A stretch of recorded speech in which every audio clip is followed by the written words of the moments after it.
This is the right call, the right decision. It's a W for Chelsea, it's a W for Atleti, and it's a W for Cocaine Gallagher. Gallagher, well done for making the right freaking call.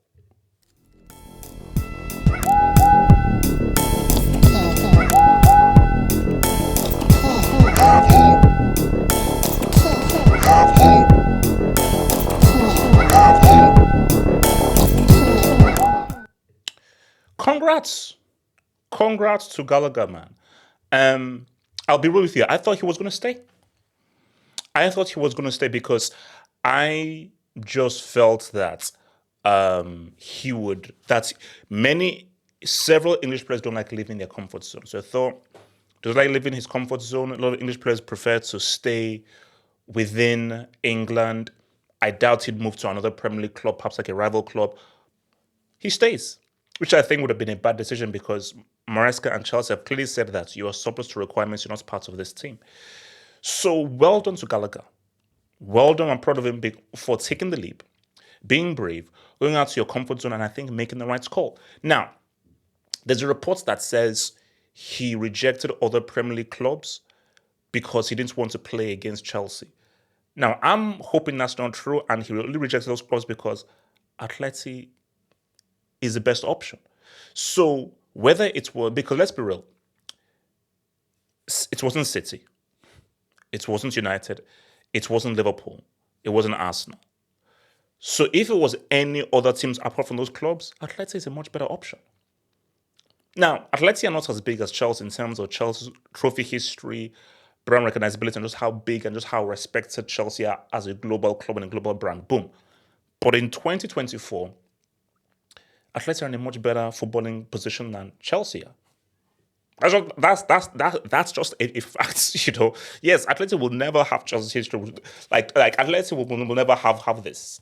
Like Atleti don't know what this means. They don't even speak basic UCL. Like we speak fluent UCL. Fluent UCL. They don't speak basic UCL. So they'll never speak this language. But in terms of where they are footballing wise, then they're in a very good place and a much better place than Chelsea. So this is the right call. I'm proud of Conor Gallagher. So shout out to your boy Fab, who obviously broke the news. This was that. So Conor Gallagher has verbally agreed to him and said yes to Atletico Madrid. Here we go, Baba. La Liga's record fee this summer, 40 million euros to Chelsea. That is crazy. 40 million, guys, that's chump change.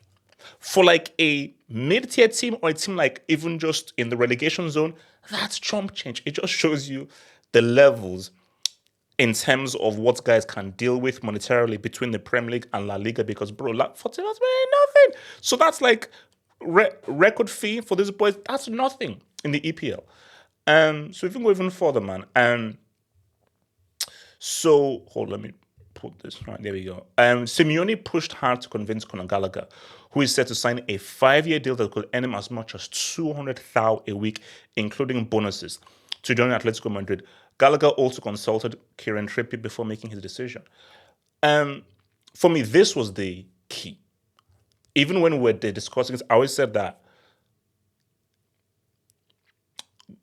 go where you are wanted.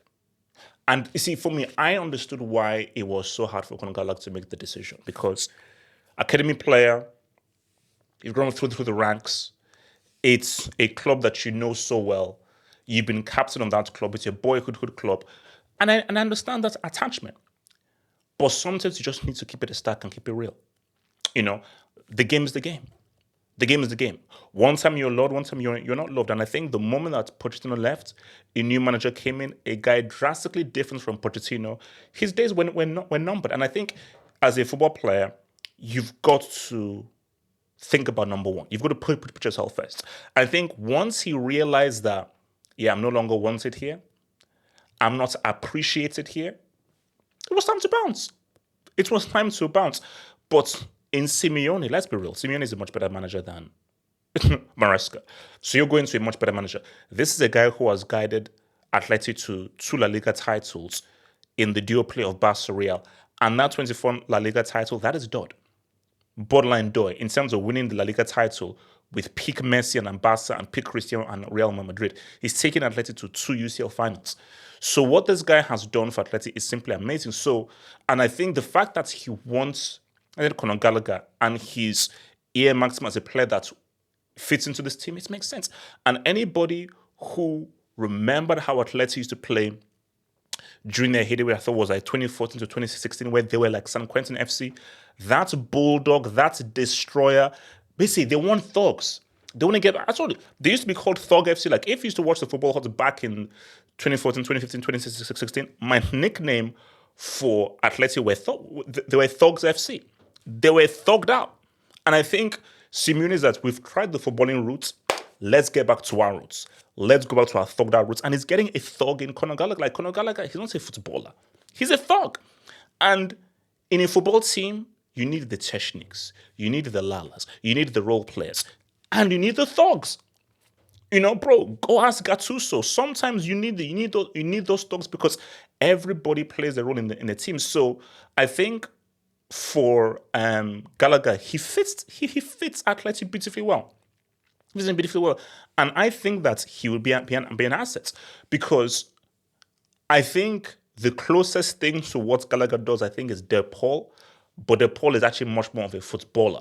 Even if he is a destroyer and can get thugged in, he's much of a footballer. But I think what Simeone wants to know, I want to bolster that midfield, add a lot more tenacity. And I think what he sees in Gallagher is a guy who, against those so-called better teams, break up play, mess things up for guys, tactical fouls, just disrupt things, because those disruptors are very key. And I think those disruptors are guys that Atleti have actually missed. And that is actually what gave them a one-up, because they knew that they couldn't compete with Barca and Real for footballing-wise, technique-wise. But the best way to close that gap between them and Atleti between them and Barca and Real was we got thugs. And we're going to make it nasty. We're going to make it physical. And we're going to make it uncomfortable for you quality football players, man. So, again, I think it's a great move. And for Gallagher, I wish him luck. I wish him luck. Like, I wish him luck here. Like, I know some people are going to be sad. But see, this is the reality here.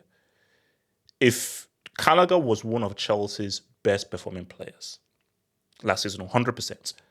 But this is what I ask to Chelsea fans. What do you want? Do you want to just meander? Okay, then cry. It's horrible. It's a terrible thing. Do you want to go back to winning trophies, winning UCLs, and taking Chelsea back to where we truly belong? If you want that, then Conor Gallagher is not good enough. We have to have high standards.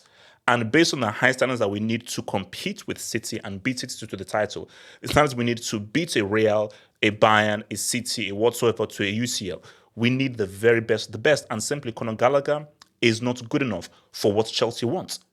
So if Chelsea just wants to be mid, keep Gallagher. If Chelsea wants to be the best, and to win trophies and to be back to the glory that we once were, Gallagher has to go. Gallagher simply has to go. But you know what? I think since he's gone and it's pretty much confirmed, I want to actually go. I actually want to just return and just really go back to some of the good memories that we have of Conor Gallagher. And there are a few, but I think there are a few memories. So I've just got like 3 or 4 good things that Conor Gallagher did that we should really appreciate.